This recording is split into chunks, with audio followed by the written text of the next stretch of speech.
My darling, it has been so nice to be able to play Overcooked 2 with you, like civil, calm, level-headed human beings. Yeah, that's what happened. Well, maybe next time if you actually give me the tomato and ask for the tomato, we wouldn't have any issues, okay? The Gaming Lovers Podcast with Brendo and Jem. G'day and welcome to the Gaming Lovers episode 93. I'm Jem. I'm Brendo. The Gaming Lovers Podcast is here with another weekly episode, jam-packed, full of gaming goodness. We have got a lot of discussion in this episode about all the big video game delays that seem to be hitting 2020.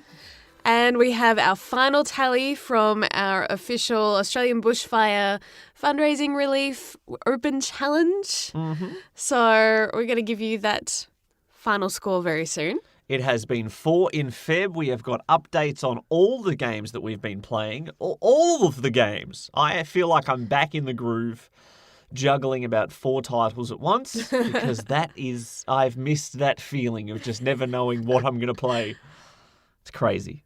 Well, you do know what you're going to play. It's going to be one of the 4, theoretically anyway. It sounds less exotic when you've explained it as simply as that in one sentence. Never mind. Okay, let's jump straight into it with our usual kickoff in the Gaming Goals segment. Where it was less melodic and just very... That was like it is Super Bowl weekend as we record this, so it was more like a cheering on your favourite team. In this case, it's a husband and wife playing video games. It's still worth cheering. I'll root for that team. Gaming Goals time. We talk about what we have been playing in the past week. Did we achieve the goals that we set out to play? And to start us off, we will start with the fundraising efforts that we had.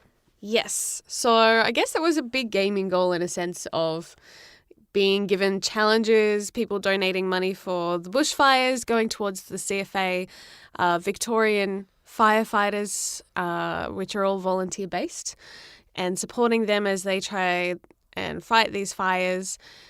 We have, at the end of the last episode, we had raised $300, and we had a couple of days left. You had your last challenge, I believe, was Human Fall Flat, trying to do a speed run. Yes. I'll start by explaining it was not a legitimate record attempting speed run. No. There are games done quick runs of Human Fall Flat that are done in like 11 minutes. My challenge was to try to get through the base game in the hour. We'll see how far I can get at the very least. I'm so used to playing Human Fall Flat cooperatively that I couldn't use some of our chumping techniques to get around some obstacles that I usually don't have to do legitimately. There's one puzzle towards the end of the castle level that I had to actually sit and analyse how to actually do it properly because I've never done that level properly before. I figured it out, but I was a little scared when I got to it and had no plan in action of what to do. I'm a little sad because we realised that we didn't have that on... usually when you stream, it's like on PlayStation. Most of our streaming on the Hyper Brendo channel on YouTube is done on the PS4. Yeah. We have the camera, we have the Bluetooth headset, so there's always the ability to commentate on the way. Didn't really have that set up because this was on the Xbox, and while you had a Mixer account, that we didn't have the same kind of setup as usual. So I'm so sad that you missed out on the audio because right at the end of this attempted speed run, with the very last level with the trucks and getting the coal, and it just suddenly glitched out on you. The truck, for no reason, it's not like you had done anything wrong. It just decided, I'm going to make you fall through the earth. The human that was falling flat flew into the sky like a graceful dove. I quickly grabbed my camera and filmed just because you were freaking out and so upset. Like that last little stretch. The 11th hour, it went And that is the exact reason why I accidentally set the rating for the Human Fall Flat stream to 18 plus. Even though no one can hear you. I didn't mean to. No, not even that. Just the absolute despair that somebody watching that would feel. That's not safe for children. That level of depression that someone would feel, it's not safe for the little ones. Oh, gosh. So Human Fall Flat was quite a bit of fun. Mm-hmm. I believe I did not achieve that gaming goal by legitimately about 3 seconds. I think I'll allow it. Given that you had that glitch slow you down, I don't think that should be a time penalty on you. How generous of you. Yes, I am very magnanimous. So that was the last challenge that came through. We did have another donation come through, but it didn't quite squeak into the time frame bracket we had for the open challenge. It was supposed to be for January, and it ticked over to February, and a new, probably the biggest donation that we've had, came through, another $200, bringing our grand total that we raised to $500. Unfortunately, no extra challenges, but we definitely managed to raise extra funds, so I'm very grateful for everyone that has donated. So thank you, everybody. I'm still pretty happy with that. $500 raised for helping out those who are helping out against the Australian bushfires. And I don't have to play scary games. And you do not have to play scary games. I would have followed through. I would have stuck to that side of the bargain. But, you know, I'm still happy. Any money that we can help raise to support these charities, the ones that, you know, are actually doing their job in sending the money to the right people. Red Cross. Don't give to Red Cross. So, yes, thank you again. I think that's about all I can say for those that have given and that have supported the Open Challenge fundraiser. Very cool. As we said at the start of this episode, 4 in Feb is in effect. 4 games attempting to be beaten off our backlogs. But before we got to those delicious games that were waiting for us in February, I had some loose ends to tie up. You had some loose ends to attempt to tie up that you were never going to. No. I'll start with myself. I finished off the game that I was playing for the bulk of January. The Somnium Files.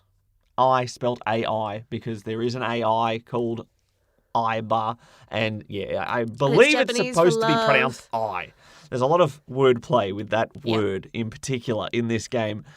It is by the director of the Zero Escape series. His name is Kotaro Uchikoshi, I believe. I wanted to make sure I got that right because in the past 3 episodes I've tried it multiple times with different pronunciations. Got it wrong every time. Kotaro Uchikoshi.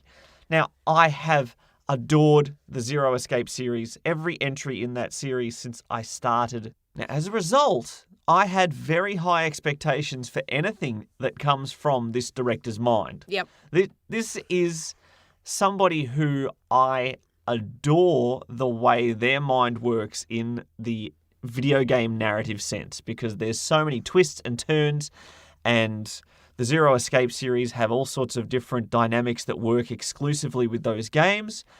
This is a bit different. Those themes don't apply. This is a new narrative, a new IP. How is it going to live up to the same standards? That's what I went into this game with a big question because very high standards. You have sequels that can all borrow ideas from each other. Characters can re-emerge and return and reveal big secrets that you didn't know. So I've liked each of the 3 Zero Escape games. But this is a new, clean slate. And as I played through it, I was expecting an impactful story of the same degree. And it got off on a good foot. About halfway to 2/3 through this game, I was feeling like it was not going to hit the high watermark that I had set for it. But I did beat it in this past week. I took care of this game before January ended, and I have to say I am sorry, Uchikoshi-san, for ever doubting you.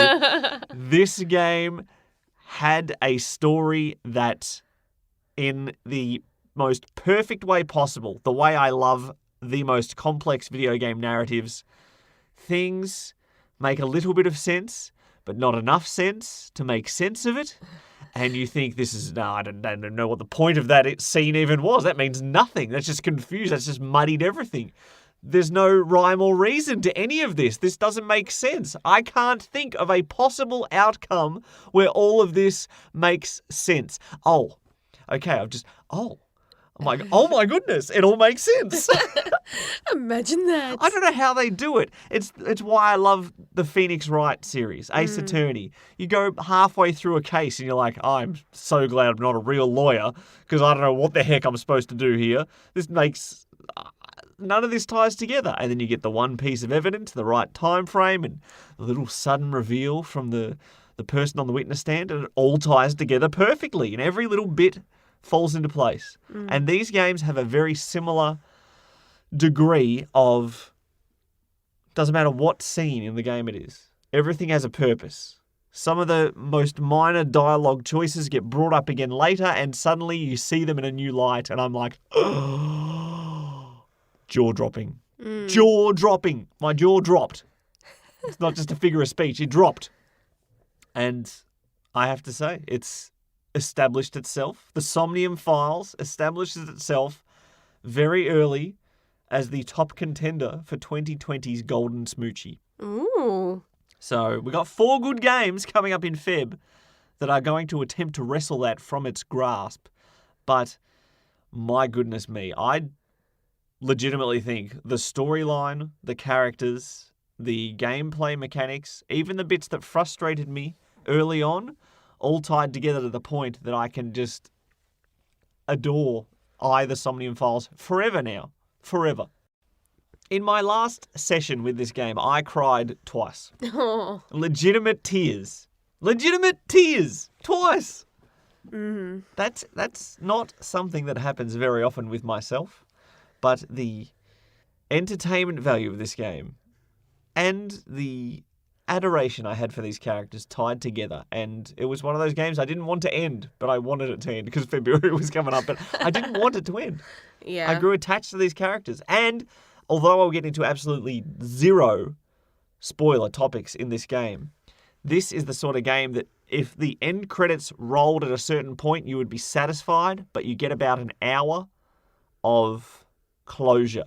Oh, that's nice. After that fact, which is missing from a lot of these style of games.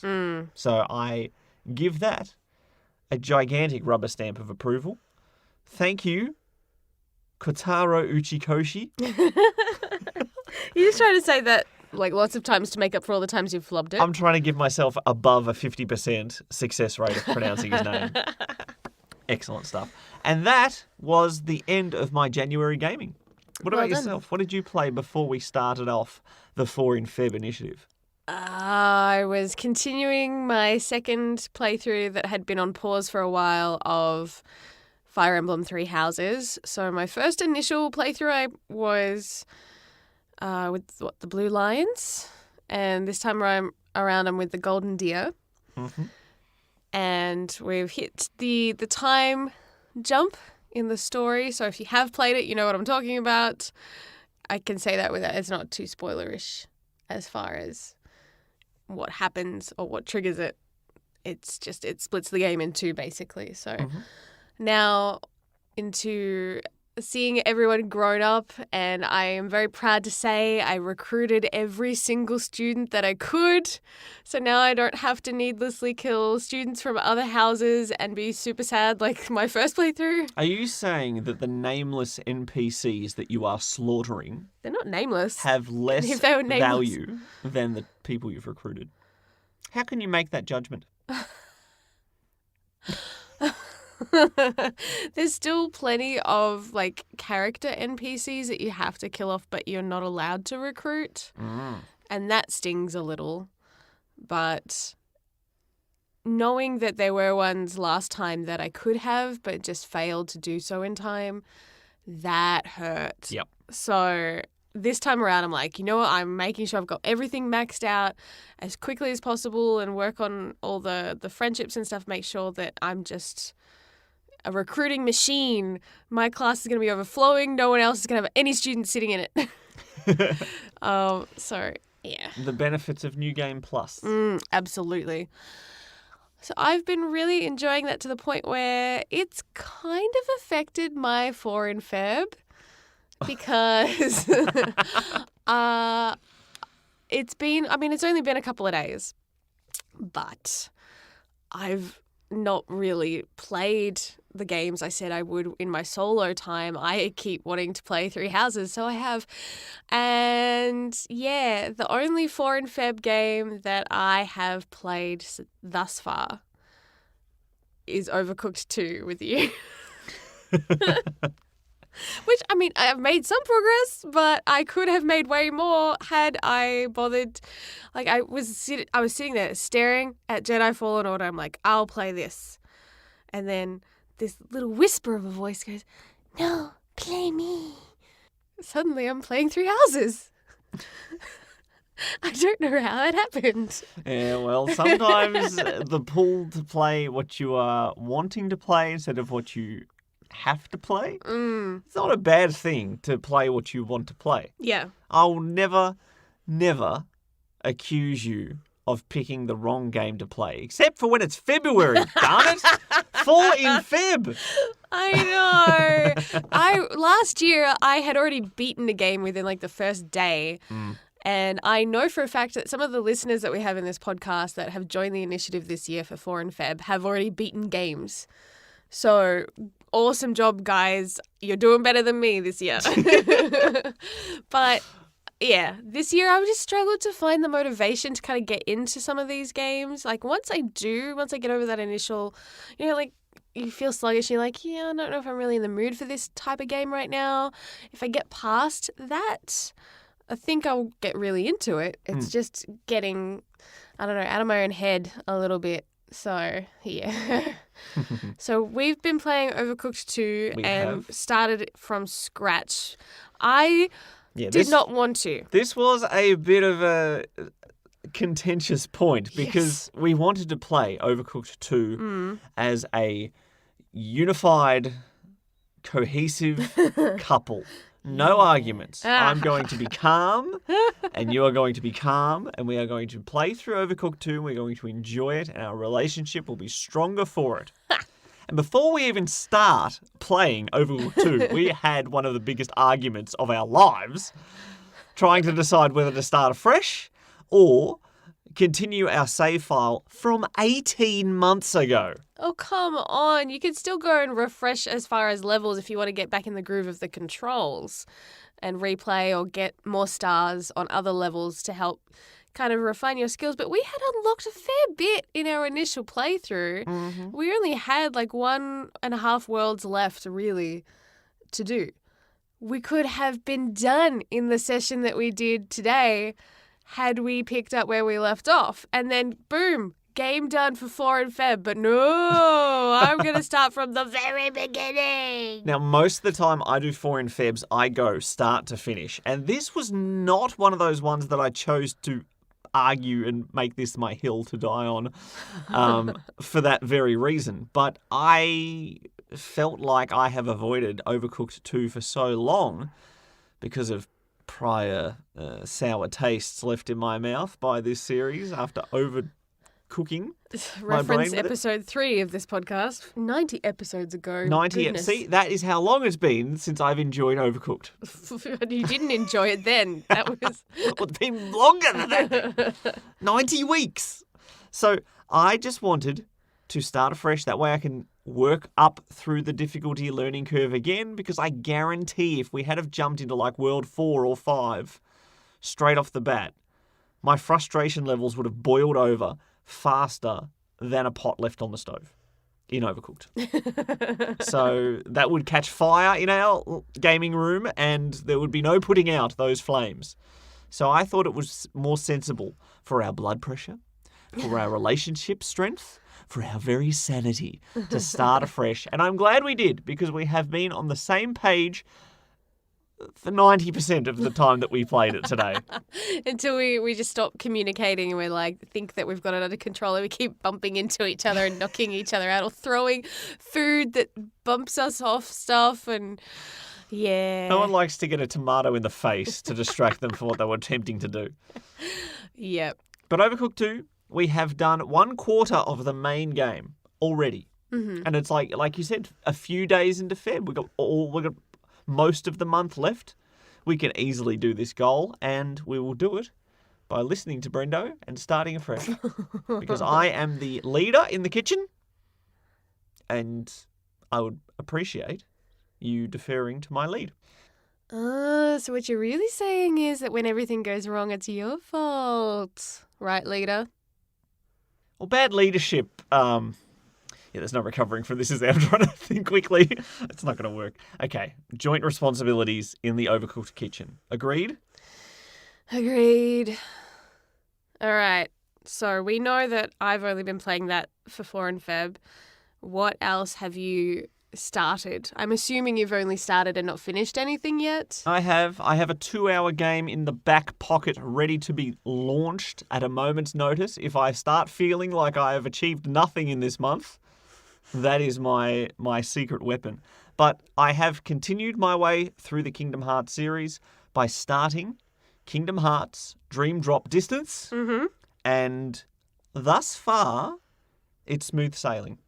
I have finished the first world with both characters. You are split into 2 separate campaigns that visit the same worlds with Sora, the main character of the Kingdom Hearts series, and Riku, his friend / rival at times, sort of like the Sonic and Knuckles of this series.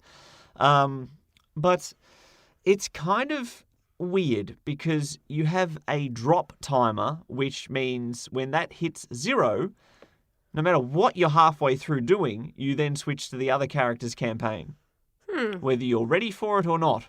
Very strange. Very strange. So you can only be one half of each level, I suppose. They have different pathways through some of the same areas. Sometimes one might be going for one goal, one's going for another. They might interact with different characters from whatever franchise they are interacting with. Mm-hmm. So it is still early days, about 3 hours in, and some of that was because we had to pause while we ate food, and I had yet to hit a save point, so that playtime's a little bit blown out. But it has been a little different than other Kingdom Hearts games I've played. Oh, yeah? There's no Donald and Goofy in your team, Oh. so that's a bit strange. Instead, you actually recruit and create Dream Eaters, which are this game's sort of heartless or nobodies, those sort of creatures that are everywhere, but you can create your own ones and play with them and pat them and learn skills from them, and they make up your team. Dream Eater. Very nice. Very nice. So they are a little bit like Pokemon. They come in different caricatured things of different animals from the real world. And as such, whenever I nickname them based off whichever Pokemon they remind me of. Huh. There's a little poison salamander who I made today. So, of course, I called him Salandit, just like the Pokemon that I loved using in my Pokemon Moon playthrough.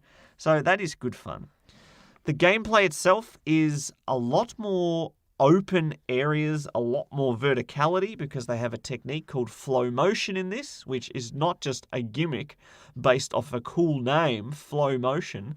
It sounds so 90s, doesn't it? It really does. But in this, you can parkour your way around. You can spin off lampposts and get a boost of speed off it. You can grind rails, and I like Sonic the Hedgehog. I like Jet Set Radio. You give me something to grind rails on, that's extra points in my book. So that's going all right. It does get a bit fiddly, but you can get super high in these worlds. There's a lot more hidden areas up top. And no, that was not a drug reference. Behave yourself.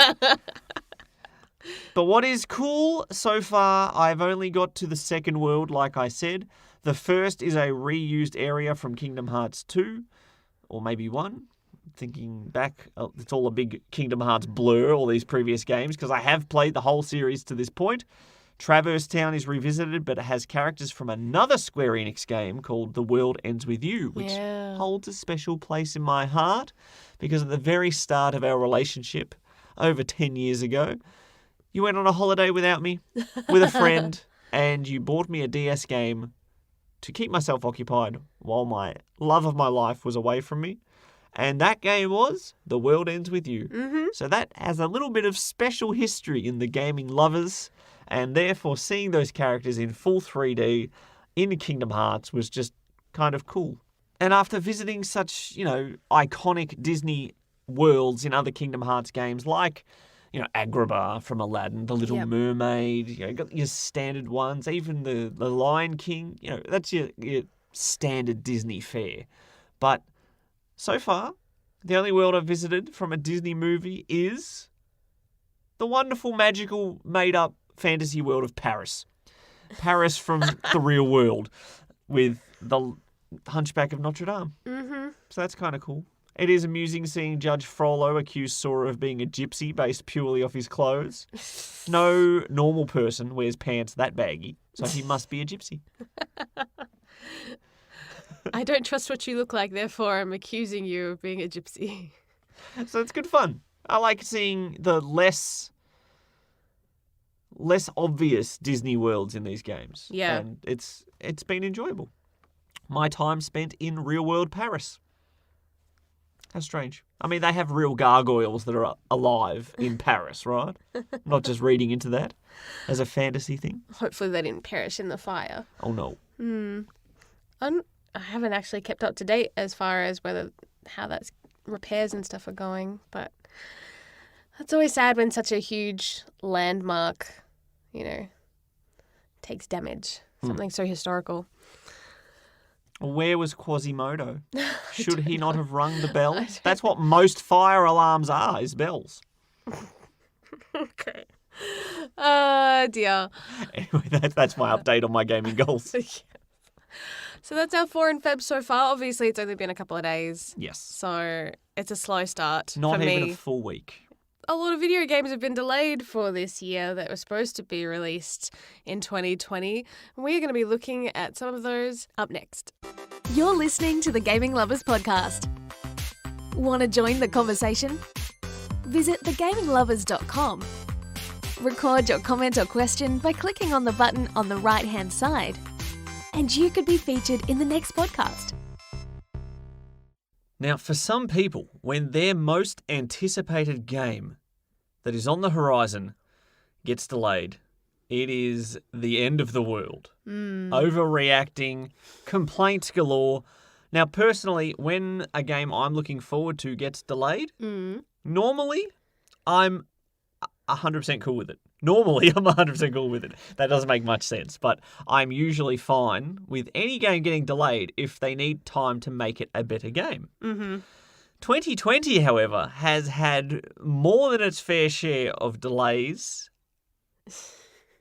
Far more than we usually see in any 12-month span. And some games have been delayed from years past, continuing a trend and copying other infamous games that spent many years in the pending column of gaming history. So let's take a look at some of the games that we were promised very early this year or even last year that we are still waiting on for 2020. The Marvel Avengers game that we saw at E3 and other game shows in 2019 was due to arrive originally May 15th and has since been delayed several months down to September. Yes. Now, this is a game that people are torn on whether it will be good or not.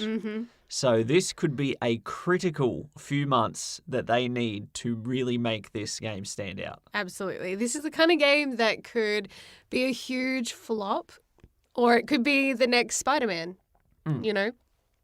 It's hard to tell. Difficult to tell. And when a company has a home run as their last game, the bar is set very high. I think one of the biggest disappointments of this year, and the one that has had the loudest boo kind of response, was the announcement from CD Projekt Red with Cyberpunk 2077 being delayed. To 2078. It's really a shame we have to wait so long for such a good game.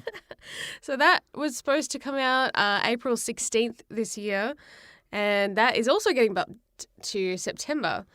So September, October, November, frequently very stacked with releases. Yes. And these games that were supposed to be launching the first half of the year are heading into that busy sector. Yes. I'm concerned there will not be enough hours in the day or the money in the bank to get all of these games. Life's going to look very different for us come September. That's true. So That is true. you're going to have to be picky with what games you get. There'll be no time for games. All that baby money. Now, one that I'm personally quite devastated at for the pure reason that they have indefinitely delayed the release is for Dying Light 2, which was originally slated spring, Northern Hemisphere spring, I assume. Us Which is our autumn. Southern Hemispherians always get confused when people use seasons as their release window, because not only are we on the opposite side of the geothermal calendar, but your seasons start at strange times compared to our seasons sometimes. Yes. So I don't even know when spring 2020 is for most people. All I know is that Dying Light 2 will not be coming out in any form of spring 2020, I would imagine. Maybe Australian spring, unless that's still delayed even beyond that, which would be a bit sad. Presumably. It has been delayed indefinitely, which is rarely a good sign. No. Some of the games we're going to be looking at after our next break were stuck in that development hell for many a year. Our thoughts are with you, developers of Dying Light 2. But not all delays are that dramatic of a delay. Thankfully, the Final Fantasy VII Remake, which, let's be honest, has had its own delays up to this point anyway. So this most recent one isn't as bad, moving from March 3rd to April 10th. So getting close to Easter. Yeah, these are more the delays that people can willingly accept Yeah. more often than not, because it is only a handful of weeks Yeah. that they have to wait. So long as they don't keep repeating that process, because if it gets close to April 10th and they delay it again, then fans are going to start to get really salty.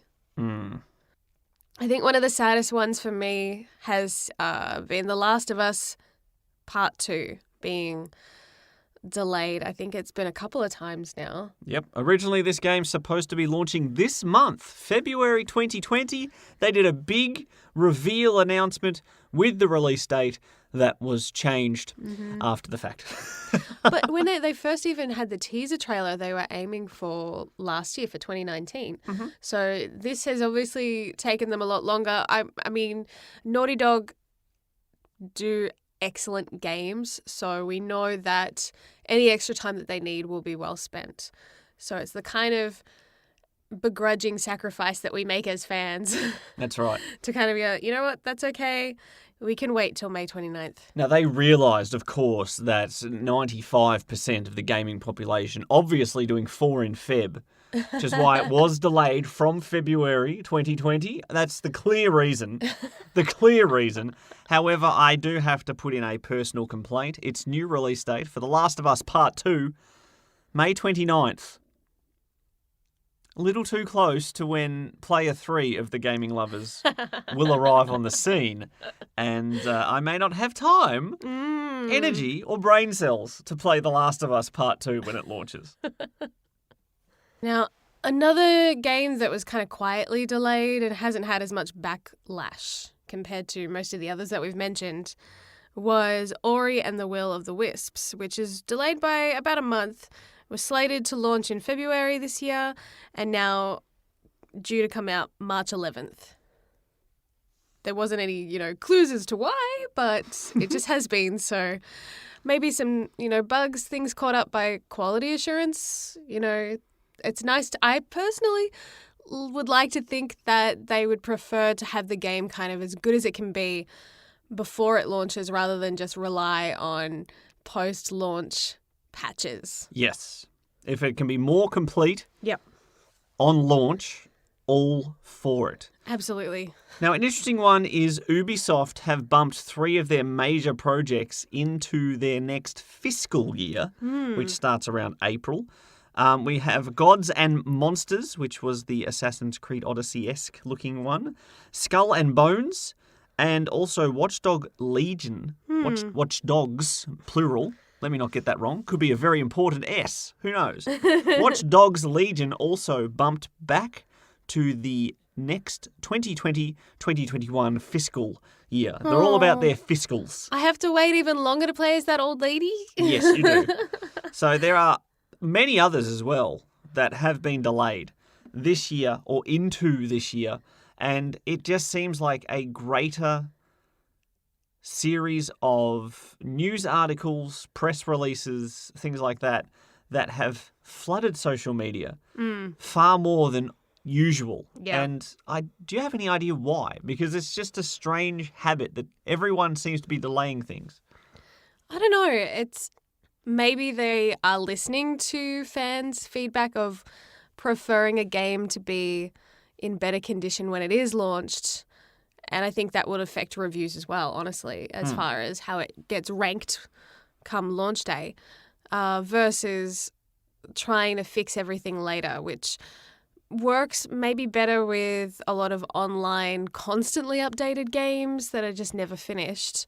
But with something that should be finished once it's on shelves, once it's available for digital download, then, you know, it kind of puts a little bit of a bad taste in your mouth as a fan and as a consumer if it just constantly needs to be fixed right away. If you get told, don't play it straight away, you need to download this huge 2 gigabyte patch first and then play, that's a little concerning. Games like Andromeda would have fared a lot better in that initial reaction had they been fixed and spent more time and not rushed through development hell like they were. You know, and obviously there's so much more politics that went on behind the scenes that contributed to that. But I do think we are in a culture now that is very aware, for the most part anyway, that the conditions for developers aren't the best all the time, and that we want it to get better. Yeah. And that we'd like them to have longer to work on stuff so that they're not working insane hours and that they're not, you know, destroying people's morale trying to get this game out and under budget. Now, that's what's tricky, is that I'm sure that there are some companies that take very good care of their employees. Nintendo in particular have said that they would rather space out the timeline for creating a new game so you don't burn out your workers. Exactly. But for some cases, a game getting delayed just means the developers are crunched for a longer stretch of time, which would be absolutely exhausting. Or they've brought on new people to try to replace the ones that they have destroyed inside. So it's a very interesting thing. There's always going to be factors that we as mere consumers can never understand or won't ever hear about. But there have been some very interesting stories and reasons why games are seemingly forever being built and never released. And before we hit the break, let's not forget the great quote from Shigeru Miyamoto, basically the father of Mario. Not Mario Sr., different type of fatherhood. But he has said a delayed game is eventually good, but a rushed game is forever bad. And that may be true, but we have got some very interesting case studies to check out of games stuck in development hell for years right after this. Share the love. Follow us on Twitter at Brendo Jem. That's BRENDOJEM. I think one of my favourite quotes from Pixar was Toy Story 2, where the old guy comes to do the refurbishment and fix up, repaint of Woody. And he tells the guy, you can't rush art. I love that quote so much because so many times you have people that maybe work in a different department that are more number crunchers, that want to meet deadlines and very goal orientated, and they clash a lot with creative artistic types. And you need both in this world, especially in video games. You need to have a good synergy of both. But when you try to rush the creative process, you get a bad result or not as good as it could have been. It's not just a good idea that makes a good game. It has to be executed well and no corners cut, preferably. But there are other spanners and wrenches and other tools that get thrown into the works as well. And people that are tools. And so, yes, indeed. Sometimes there are just individuals who are the tools. Mismanagement has been a contributing factor to some of these stories. You hear about things that happen behind the scenes. Workplace politics is a huge contributor to why a lot of games don't go the way they should. So let's have a look at games throughout history that have had a long time. You know, if they were in the office and Michael Scott was giving them Dundies, they would win the award, the Dundie, for longest engagement to delays. You know, there are some pretty long, insane lengths of time. You know, it takes years to make a game. Oh, unless you're Ubisoft making the early Assassin's Creed games, in which case they're out every 11 months. Well, they've learnt their lesson from that too, though. But just some of the years working on one project for that long would be rough, especially if it did not launch well. Yeah. Now, here's an interesting one. When Resident Evil 4 was originally teased, it was December 1999. Okay? The director was going to be Hideki Kamiya, right? And he had previously overseen Resident Evil 2. Most people identify Shinji Mikami's name with directing duties of the Resident Evil franchise. And over the course of its development, they were trying to change up the formula, completely change the style of gameplay that the previous Resident Evil games had. And at one point, they just realized that this is not working. This is not going to fit the style of Resident Evil. We've taken it too far, and that project actually became Devil May Cry. And they So different. completely different gameplay styles. Fast-paced action Yeah. for Devil May Cry. They did make Resident Evil 4 more action-orientated, but it was still Resident Evil. Yeah. And Shinji Mikami took back directing duties. They moved from the PS2 development process, changing it to the Nintendo GameCube exclusive launch. And by the time Resident Evil 4 launched in January 2005, over 5 years had passed, 6 calendar years.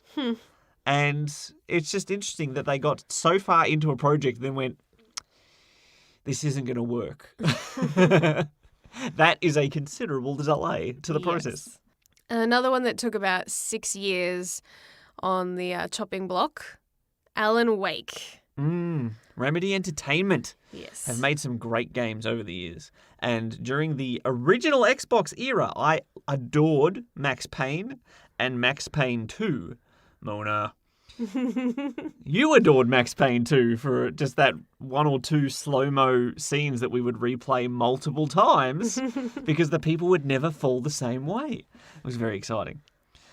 Now, they started working on a story-driven thriller, as they did, single-player narratives.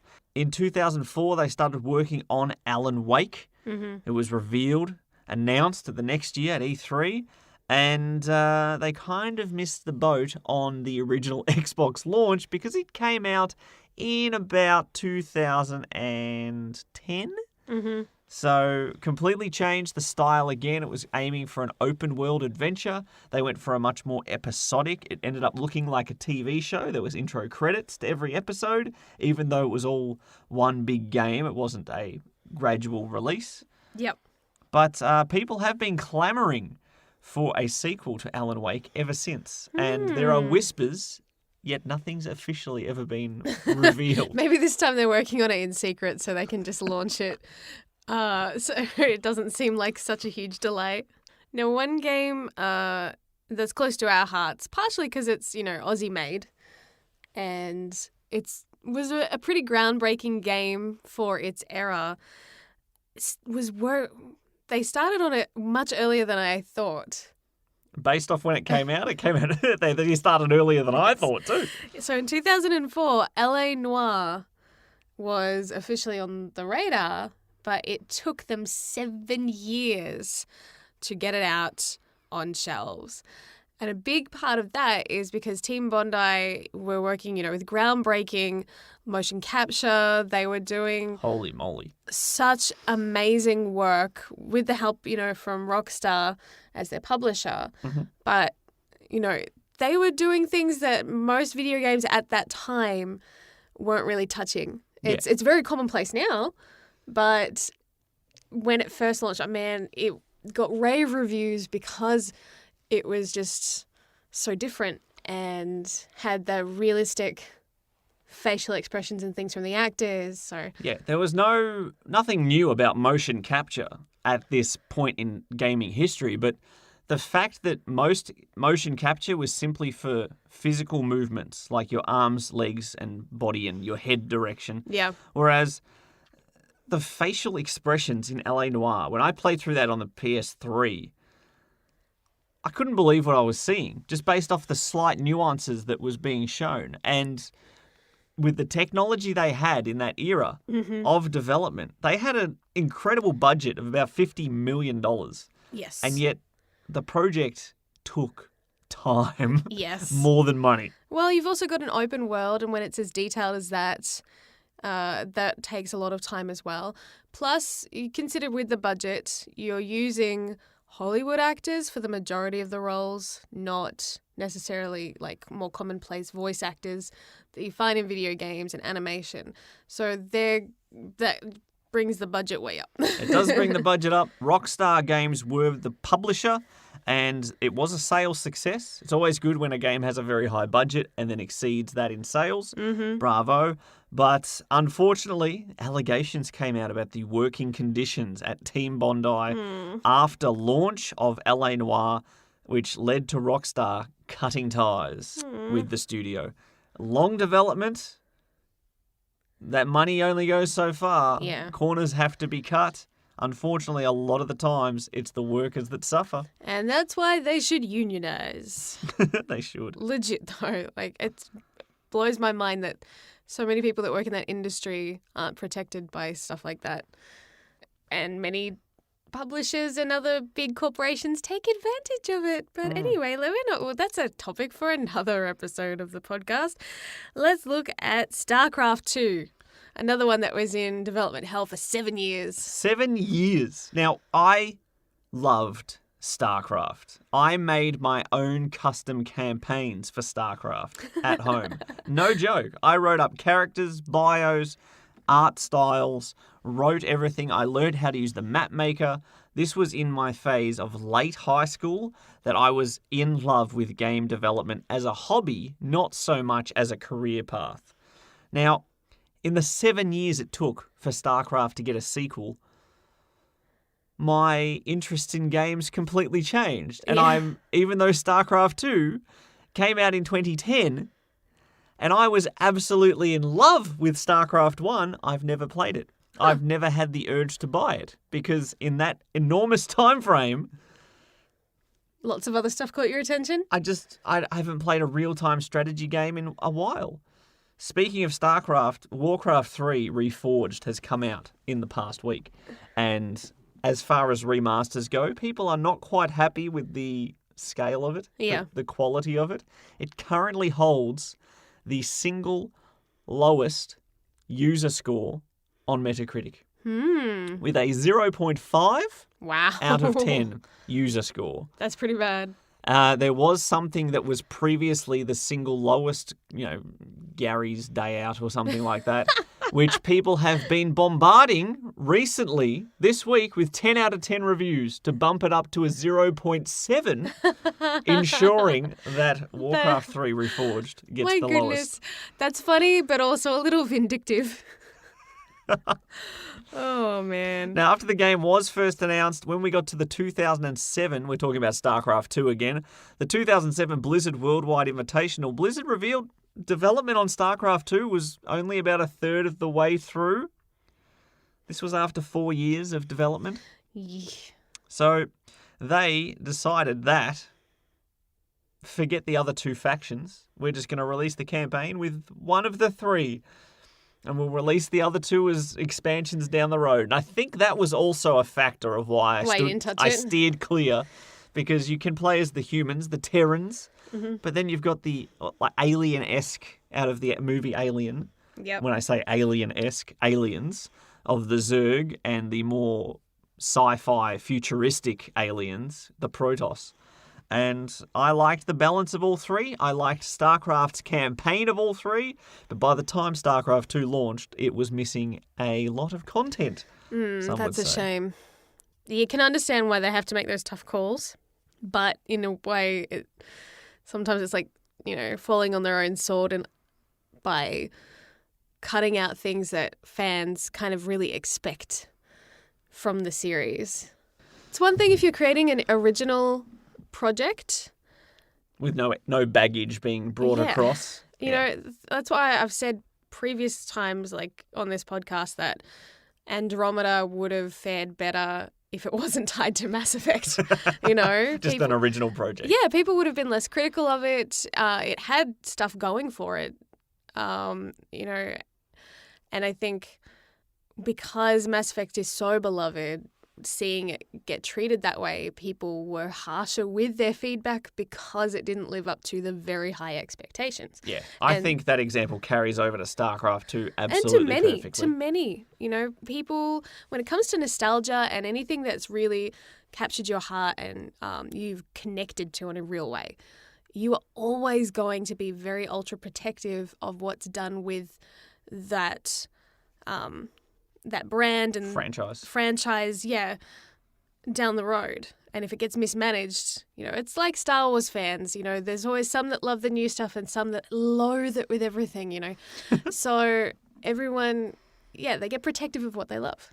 Can't we just all enjoy everything? Wouldn't that be so much easier? Now, there are also some games that take so long to come out, we basically give up all hope. And we think, this project's never actually going to see the light of day. Team Ico released Shadow of the Colossus in 2005 on the PlayStation 2, and people had to wait until 2016 to see their next game. Now, some development studios take time off. Some of them, do other projects, work on content for existing titles. But their follow-up game was in development in 2007, 2 years later.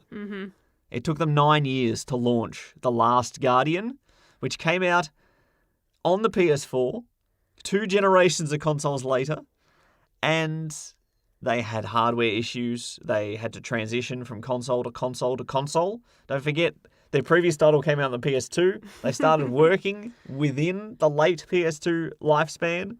Then it had to transition to the PS3, and then it ended up transitioning again to the PS4. That shows you what a long development cycle is. Yeah. Now, whether they captured magic with The Last Guardian, I played it, I enjoyed it, ? I like what they set out to do. Again, the creative side and the execution need to line up for it to be a great game. I think it fell short a little bit execution-wise. A lot of frustration with the mechanics in that game, unfortunately. Yes. But that is a long, long development, a long wait. Can't believe 9 years. By that point, everyone thought it was just a running joke. Oh, we're going to see The Last Guardian in E3 this year. Year that trailer popped, though. We're going to see it. Man, oh man, how loud was the audience? Yes. And it was graphically very beautiful. So you could tell a lot of love had gone into that side of things at the very least. So some games that have had those kind of delays can still end up being quite glitchy. But I can't really remember that being an issue with The Last Guardian. I just remember how trying to get your dear friend to move and go where you want and not trample you in the process was interesting. Very interesting. As we said before, some developers get a bit gun-shy as far as trying to outdo their previous projects. The developers of the Final Fantasy VII Remake said it would never come to light until they made another game better than Final Fantasy VII. I think they just ended up going, screw it, we just might as well make it. We like money, right? But that's not what I'm talking about specifically. But the developers of Diablo, once again, it's Blizzard Entertainment. Did you hear about Warcraft 3 Reforged? Oh, we'll move on from that. 0.5 out of 10. Can you believe it? Diablo 2 was a critical hit. Like, I didn't even mean that to be an RPG reference, but it was critically acclaimed and it was a hit, and that's what I was actually going for, not a gaming pun. Diablo 2 came out in the year 2000, and just a year later, they started working on Diablo 3, which took them 11 years to actually release. Oof. 11 years. Now, part of that was the pressure that they had to outdo Diablo 2. But did Diablo 2 have ongoing content and, like, additional stuff get added to it? I'm sure there was some DLC and or expansion packs back in the day. Good old expansion packs. Oh, how many of those from The Sims did I get? But I imagine that that's kind of part of it too. You'd have a portion of the team still working on adding content to Diablo 2. So yeah, there was everyone. A Reaper of Souls expansion in 2014 or so. And Diablo 3, launch day comes. Everyone's excited. It's been 11 years in development. And we had the dramatic Error 37 issues where you had to be online and it was nearly unplayable because nobody could connect to the servers. So waiting that long for a game that you cannot actually play at your own leisure. What can we do? That's why, I mean, I know it's more and more common these days, but I hate it when they force you to be online, especially if a game doesn't need to be. I mean, if it's a multiplayer, obviously that makes sense. Yep. But when, what was it, SimCity did not need to be online, and they had so many issues with their server and lockouts, and they only released it on PC. It wasn't even available on Macs, and there was so many things wrong with that. It really ticked me off. For someone that was a long-time fan of that franchise, I have not touched it since.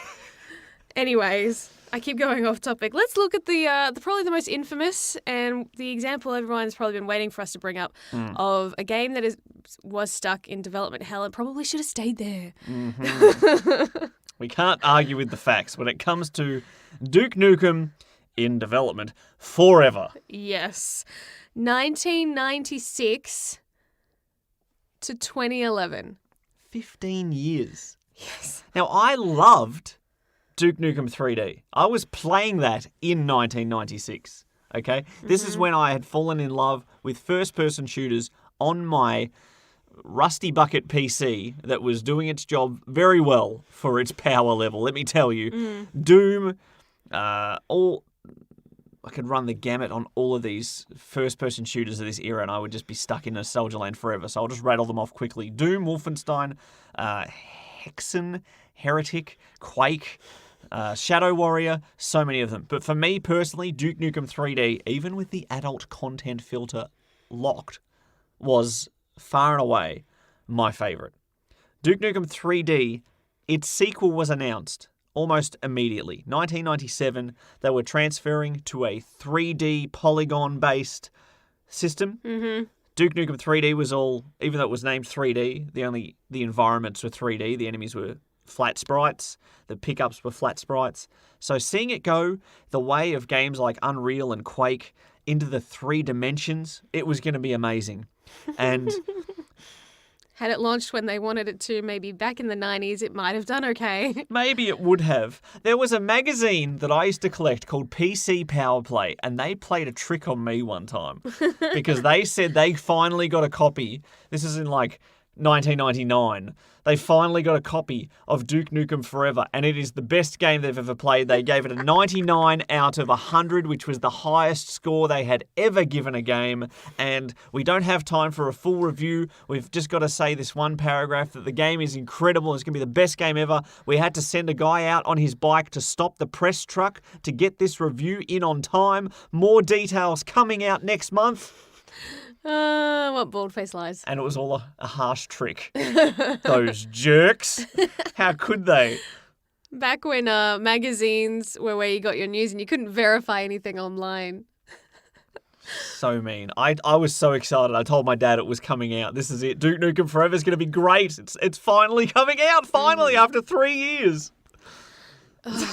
Man, There was 12 to go. how different could that franchise have looked had they got it out, on time, or at least closer to when, like closer to the 90s? Oh, absolutely. Because That's part of the problem with this here. yeah, it's aged terribly, and it was not really thought of when they released it in 2011. It looks, it plays, and boy howdy is the content very 90s, like I hate using this word, but I'm going to use it for this. In a woke society, this kind of game just doesn't fly. 1996, I was 11 years old, okay? That's probably why I enjoyed the humour and the jokes and the one-liners and the visual gags in Duke Nukem 3D. Mm-hmm.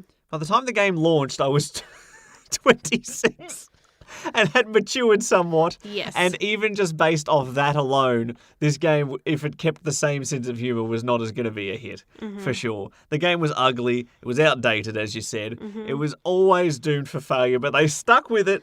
The 3D Realms development team got axed and fired, and 2K Games, famous for developing and publishing so many different games, they put Gearbox on the case to finish this off, get this game, just finish it off and get it released. It has to be done. Poor Gearbox. It has to be done. These are the people who made Borderlands. Yeah. They can make good games. Yes, they can. And they got stuck with Duke Nukem Forever, which came out and was horrific. 15 years wasted of my life waiting for that game.